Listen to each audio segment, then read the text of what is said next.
Veins తో బాధపడుతున్నారా? భారతదేశంలోనే బెస్ట్ ట్రీట్మెంట్ అందించే ఏకైక హాస్పిటల్ ఏవిస్. నమస్తే రమగారు. నమస్తే జయ. రమగారు, పూజ చేసేటప్పుడు మనసు ఒక్కొక్కసారి పరిపరి విధాలా ఆలోచిస్తూ ఉంటుందండి. మన శాంతి కోసమే మనం భగవంతుడి దగ్గరికి వెళ్తాం, భక్తితో వెళ్తాం, ప్రతిరోజు పూజ చేసుకుంటాం.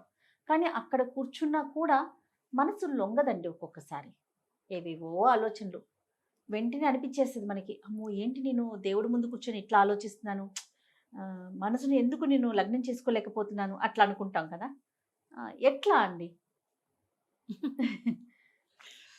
ఫోకస్డ్గా ఉండటం పరిపరి విధాల పోతోందంటే ఏదో కష్టమో ఇబ్బందో తీరందో ఏ రకంగానూ ఆ తీరడానికి అవకాశం లేనిదో అయ్యుండొచ్చు. లేదా మనకేవో మహత్వాకాంక్షలు, అదేదో కావాలి ఇదేదో కావాలి, అలాగైపోవాలి ఇలాగైపోవాలి, అవి కూడా అయ్యి ఉండొచ్చు. ఈ పూజ అనగానే జయ మనసు లగ్నం చేయటము ఇవన్నీ తపస్సులో సాధ్యపడతాయి. పూజల్లో కొంచెం తక్కువే ఉంటుంది. పూజ అనేసరికల్లా ఎన్ని రకాలు ఉపకరణాలు, తపస్సు ధ్యానము మెడిటేషను అనుకో, నువ్వే ఎక్కడో చోట కూర్చుంటావు అంతే కళ్ళు మూసుకుని. పూజ అనగానే దీపం కావాలి, ఒత్తులు కావాలి, నూనె కావాలి, పువ్వులు కావాలి, అక్షతలు కావాలి, దేవతా మంత్రం శుభ్రాలు, అవునా?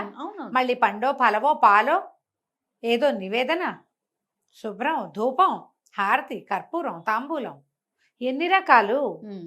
ఇన్ని వస్తు సంచయమే చాలా ఉంది కదా, అవి ఇవి తెచ్చి పెట్టుకోవటం. అవునవును.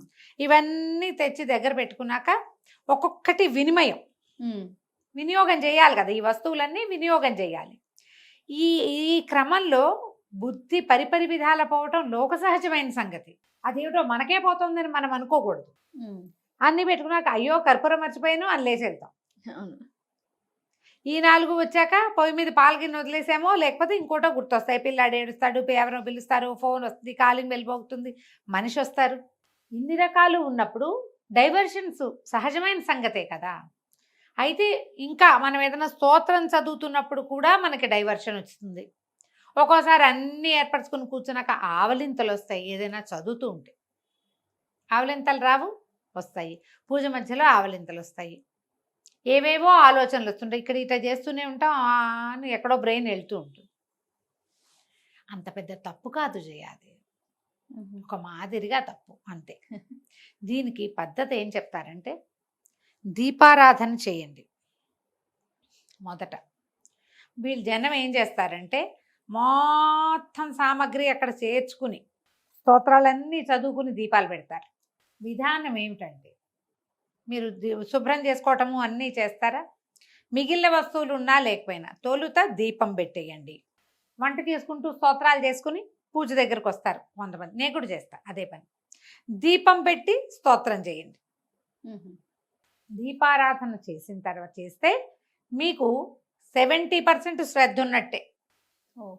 అమెండ్మెంట్ అనుకోవద్దు, దీన్ని సహజంగానే చెప్పబడింది. మన మహాభారతంలో భీష్ముల వారు ధర్మరాజుకు ఉపదేశించిన వాటిలలో ఇది కూడా ఒక ధర్మంగా ఉంది. దీపం మొదట, ఒత్తులు దేంట్లో ఇది వేసేసి ఒత్తులు వేయకుండా మొదట నెయ్యో నూనె మీరు దేంతో చేస్తున్నారో దీపారాధన కుందిలో నూనె నెయ్యితోటి నింపి ఆ పైన ఒత్తులు వేసి 2 వేస్తారా, 3 ఒత్తులు కలిపి ఒక ఒత్తిగా వేసుకుంటారా, ఒక ఆవొత్తి, ఒక నుంచునే ఒత్తి, ఒక పువ్వొత్తి, ఒక కాడవత్తి వేస్తారా.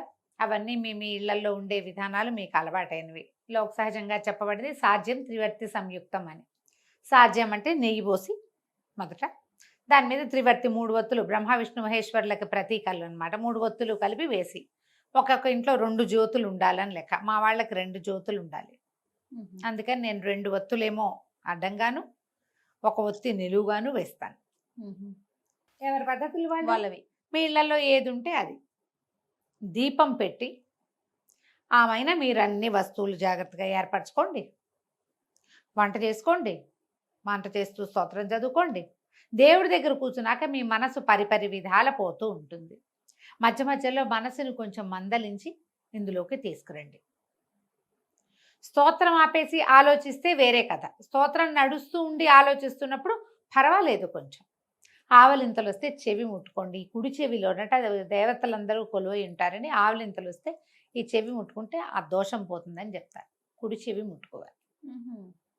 ముట్టుకుంటే ఆ దోషం పోతుంది అని చెప్తారు. ఆవులిచ్చి ఎంతసేపు కుడి చెవి ముట్టుకోమని కాదు, తప్పి తగిలి వస్తే, అదే కదా. తప్పి తగిలి వస్తే. ఇప్పుడు ప్రధానమైనది ఏంటి, ఎంతో కొంత ఒక నమ్మకంతో ఒక విధానాన్ని అవలంబిస్తున్నాం మనం. నమ్మకము విధానములో మార్పు లేనప్పుడు చిన్న చిన్న డిస్ట్రాక్షన్స్ వచ్చినా అది పెద్ద తప్పిదంగా నాకేదో నెత్తని చేస్తాడు భగవంతుడు పగ తీర్చుకుంటాడు అనుకోద్దామా. భగవంతుడు ఏమిటి, ఆయన ఏమైనా డానా మన మీద పగ తీర్చుకోవడానికి? అలా ఎందుకు చేస్తాడు? మనుషులకి సహజంగా ఉండే దౌర్బల్యాలని భగవంతుడు క్షమిస్తాడమ్మా. సహజ దౌర్బల్యాలు, మనకు ఆవలింతలు, తుమ్ము, అవి అలాంటివి మనం ఆపుకోలేము. అవునవును కదా, దాన్ని ఆయన ఏమండు. నువ్వు చేయవలసిన విధానం మాత్రం చెయ్యి. ఏదైనా ఆలోచన పోయినప్పుడు ఒక్క నిమిషం ఇది ఆపి అదేదో ఆలోచించుకుని అప్పుడు ఇటు రావాలి. మళ్ళీ వదిలేసి మళ్ళా దారిలోకి రండి. చాలా మంది అడుగుతారు, పరిపరి విధాలు పోతుంది, పరిపరి విధాలు పోతుంది అని. మనం మెడిటేషన్ కూర్చుంటామా, ఓంకారం అదే చేస్తాం. ఓంకారంగా పోతుంటుంది, ఐడియాలుగా పోతూ ఉంటాయి, వెళ్ళిపోతూ ఉంటాయి. అస్సలు ఒక 5 నిమిషాలు కూడా కళ్ళు మూసుకొని కూర్చోలేమమ్మా. చాలా కష్టం. వీటికి ప్రాక్టీస్ పెట్టుకోండి. నా ఐడియా, నేను చేసేది చెప్తున్నా మీకు. 9 minutes ఇన్ అండ్ అవుట్ చేయాలి, నా లెక్క చేయాలి. 9 నిమిషాలు. ఇప్పుడు నేను వాచ్ లేకపోయినా 9 నిమిషాలు ఇన్ అండ్ అవుట్ చేయగలను. అలవాటైపోయింది నాకు. స్టాప్ వాచ్ పెట్టుకోండి, మన టైమర్ పెట్టుకోండి. 1 minute. 1 నిమిషంలో మీరు ఎన్ని శ్వాసలు లోపల తీయగల లెక్క పెట్టద్దు, నిమిషమే లెక్క. క్రమంగా అది విధానం మీకు అలవాటు అవుతుంది. ఆ పూజలో కూర్చున్నప్పుడు కూడా గాఢంగా శ్వాస తీసి వదిలిపెట్టండి. ఎప్పుడైతే మీ మనసు బయటికి పోతోంది అనిపిస్తుందో ఒకసారి ఇన్ ఫుల్గా పూర్తిగా మంచి గాఢమైన శ్వాస తీసుకుని వదిలిపెట్టండి. ఒకవేళ ఏదైనా భరించరాని సమస్య, ఇబ్బంది అవి ఉంటే మళ్ళీ గాఢంగా ఊపిరి తీసుకోండి. భగవంతుడి వైపు ఎటు కూర్చున్నారు అటు కాకుండా రెండో పక్కకు తిరిగి కూర్చోండి. ఒక్క నిమిషం పాటు నిట్టూర్పు వదిలిపెట్టి అని వదిలిపెట్టేస్తే సగం ప్రెషర్ లోపల నుంచి వెళ్ళిపోతుంది. అనుభవిస్తే కానీ అది తెలియదు. నిట్టూర్పుతో అమ్మా అనుకుంటే మనకేదో ఫ్రీగా ఉన్న ఫీలింగ్ వస్తుంది. దేవుడా అనుకుంటే కూడా బాగా గాలి తీసుకుని సాదాగా గాలి వదిలి మనం పూజలో పడచ్చు. మీకు భరించరాని ఇబ్బంది ఉన్నప్పుడు గాలి తీసుకోవటం 2-3 సార్లు నిట్టూర్పులు వదిలి రిలాక్స్డ్గా ఫీల్ అవ్వడానికి ప్రాక్టీస్ చేయండి. అప్పుడు మీకు దేవుడి మీద శ్రద్ధ కుదురుతుంది. కుదురుతుంది డెఫినెట్గా. ఒకవేళ అలా కూడా సాగట్లేదు, ఈ స్తోత్రం ఆపేసి ఒక 5 times ఒట్టిగా ఓంకారం చేయండి. గాఢంగా శ్వాస తీసుకోవటం, లెంగ్దీ ఓంకారం, అది కూడా పనిచేస్తుంది. ఆ పూజ కాస్త ముగించి మీరు ఏం చేయదలుచుకున్నారో అది చేసుకోండి. ప్రధానమైంది ఇలా అవటం వల్ల అదేదో అవుతుందని ఇలాంటి భావాల్లోకి వెళ్ళొద్దు. ఇలాంటి నెగిటివ్ థాట్స్, మనకి ఏదో సమస్య ఉండే కదా ఆలోచనలు వస్తున్నాయి, నెగిటివ్గా ఏదో కొంప కూడా మునిగిపోతుందేమో, దేవుడు కూడా కోపం వస్తుందేమో, ఇలాంటి భావాలు వచ్చినాయంటే మీ తాలూకు స్ట్రెస్ లెవెల్స్ ఇంకా పెరిగిపోతాయి. దానివల్ల మీరు ఇంకా కొంచెం అశ్రద్ధ అయిపోతారు దేవుడి విషయంలో. అవును కదా, దాన్ని పెంచుకోవద్దు. ఏమీ అవదు. మనని పుట్టించింది భగవంతుడు, ఆయన పట్ల శ్రద్ధగా ఉండటం మన బాధ్యత. అంతే. బాధ్యతను నిర్వర్తించేటప్పుడు అప్పుడప్పుడు అటు ఇటు మళ్ళీ దారిలోకి వద్దాం. ఇలా ఆలోచించి ఈజీగా వెళ్ళిపోండి. తప్పకుండా రమ్మగారు. నమస్తే. నమస్తే.